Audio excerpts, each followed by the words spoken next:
Hello everyone. आज हम 8th chapter start करेंगे, ग्रेविटेशन। इसमें पहला टॉपिक है Newton's law of gravitation. Newton ने ग्रेविटी का लॉ दिया था। इस लॉ के अकॉर्डिंग था कि कोई भी दो ऑब्जेक्ट इस यूनिवर्स में एक दूसरे पे एक अट्रैक्टिव फोर्स लगाते हैं और वो जो फोर्स होता है वो उन दोनों बॉडीज़ के मास के प्रोडक्ट के डायरेक्टली प्रोपोर्शनल होता है और उनकी बीच की डिस्टेंस के स्क्वायर के इन्वर्सली प्रोपोर्शनल होता है। एक काफ़ी इंपॉर्टेंट लॉ है फिजिक्स के लिए। तो this law states that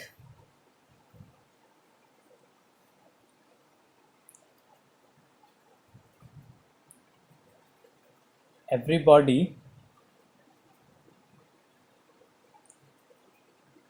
in this universe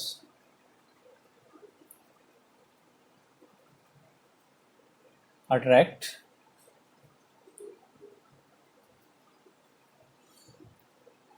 every other body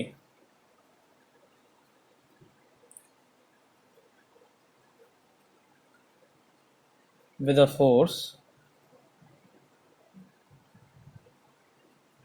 which is directly proportional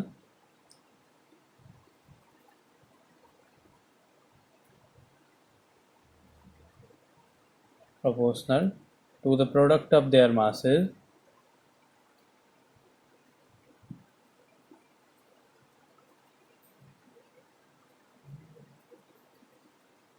and inversely proportional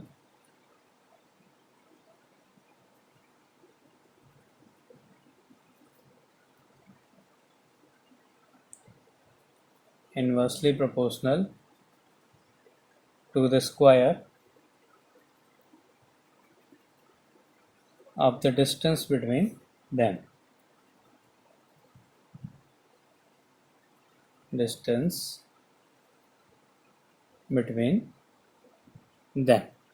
तो ये न्यूटन का ग्रेविटी का लॉ है कि कोई भी दो बॉडी इस यूनिवर्स में एक दूसरे को अट्रैक्ट करती है। माने ये बॉडी है, इसका मास m1 है, ये दूसरी बॉडी है, इसका मास m2 है और इनके बीच का डिस्टेंस r है।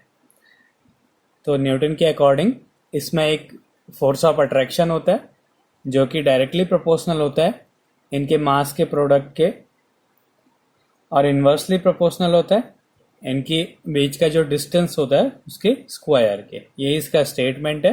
This law states that every body in this universe attract every other body with a force which is directly proportional to the product of their masses. उनके मास के product के directly proportional होता है and inversely proportional to the square of the distance between them. और उनके बीच का जो distance है उसके स्क्वायर का इन्वर्सली प्रोपोर्शनल होता है। मतलब जितनी ज़्यादा डिस्टेंस होगी फोर्स ऑफ अट्रैक्शन उतना कम होएगा और जितना ज़्यादा मास होगा उतना ज़्यादा फोर्स ऑफ अट्रैक्शन होगा। तो इन दोनों से F proportional to m1 m2 upon r square हुआ। अब ये प्रोपोर्शनलिटी के साइन को हटाने के लिए कांस्टेंट यूज किया जाता है।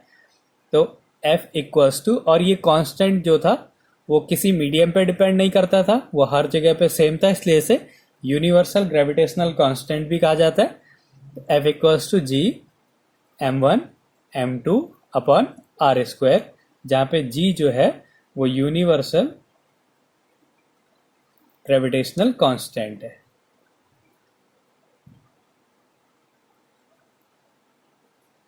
ये हर मीडियम में एक सा रहता है और इसकी वैल्यू होती है 6.67 इंटू 10⁻⁻11 न्यूटन मीटर स्क्वायर पर किलोग्राम स्क्वायर। इस जी की वैल्यू, ये न्यूटन हो गया, ये इधर चले जाएगा मीटर स्क्वायर पर किलोग्राम स्क्वायर। ये इस कैपिटल जी की वैल्यू होती है और इसको बोलते हैं यूनिवर्सल ग्रेविटेशनल कांस्टेंट। तो ये न्यूटन के ग्रेविटेशन का लॉ है। अब इसके बाद अगला टॉपिक है acceleration due to gravity. Acceleration due to gravity.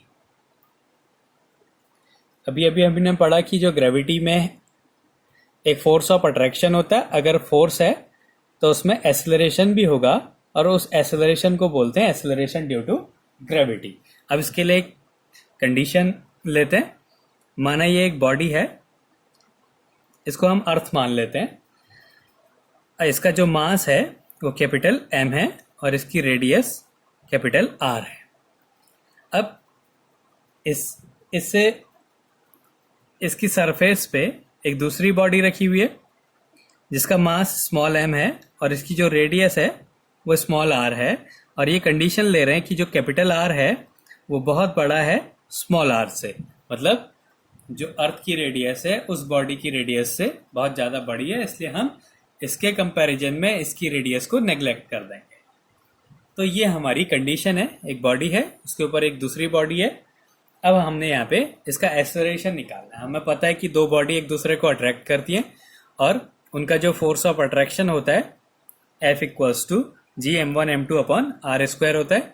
तो g, एक बॉडी m1 को हम m ले रहे हैं और दूसरी बॉडी स्मॉल m अपॉन इनके बीच का डिस्टेंस का स्क्वायर। तो इसके सेंटर ऑफ मास से इसके सेंटर ऑफ मास का डिस्टेंस r प्लस r है, और हमने ये माना है कि जो कैपिटल R है वो बहुत बड़ा है स्मॉल r से, तो हम इस स्मॉल r को नेग्लेक्ट कर देंगे। हम ये मानेंगे कि इन दोनों के सेंटर ऑफ मास का जो डिस्टेंस है वो कैपिटल R है। तो ये हो गया F equals to G m1 m2 upon r square. तो ये इस पे फोर्स ऑफ अट्रैक्शन हुआ। अब यहाँ पे इस पे एक वेट लगता है और इस वेट की वैल्यू होती है mg। F equals to ma होता है और a की जगह हम ले रहे हैं ग्रेविटेशनल एक्सेलरेशन। ये दोनों फोर्स की वैल्यूज हैं तो इन दोनों को हम इक्वल कर देते हैं। mg equals to G m upon r square. यहाँ पे हम स्मॉल m लेंगे क्योंकि इस बॉडी पे हम फोर्स देख रहे हैं, तो ये m से m कैंसिल हो गया, तो g इक्वल्स टू आ गया जी m अपॉन r स्क्वायर। तो ये ग्रेविटेशनल एक्सेलरेशन, जो एक्सेलरेशन ड्यू टू ग्रेविटी है उसका फार्मूला आ गया। और इससे हमें एक चीज मिल रही है कि जो ग्रेविटेशनल एक्सेलरेशन है ये बॉडी के मास पर डिपेंड नहीं करता है। तो दो अलग अलग मास की बॉडी हैं तो उसमें जो ग्रेविटेशनल एक्सेलरेशन होगा वो सेम रहेगा अगर ये सारी कंडीशंस सेम हैं। तो इसका मतलब क्या है, that is gravitational acceleration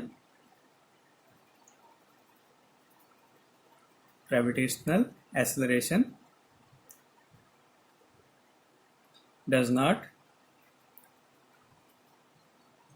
depend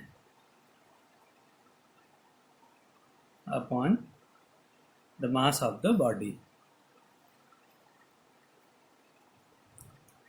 तो ग्रेविटेशनल एक्सेलरेशन बॉडी के मास पे डिपेंड नहीं करता है। तो ये दो टॉपिक थे न्यूटन्स लॉ ऑफ ग्रेविटेशन, जो कि कहता है कि जो दो बॉडी होती है उनके बीच में एक फोर्स ऑफ अट्रैक्शन होता है जो कि डायरेक्टली प्रोपोर्शनल होता है उन दोनों के मास के प्रोडक्ट के, मतलब जितना ज़्यादा मास होगा उतना ज़्यादा फोर्स ऑफ अट्रैक्शन होता है, और उनके बीच के डिस्टेंस के स्क्वायर के इनवर्सली प्रोपोर्शनल होता है, मतलब जितनी ज़्यादा उनके बीच की डिस्टेंस होगी उतना कम फोर्स ऑफ अट्रैक्शन होगा।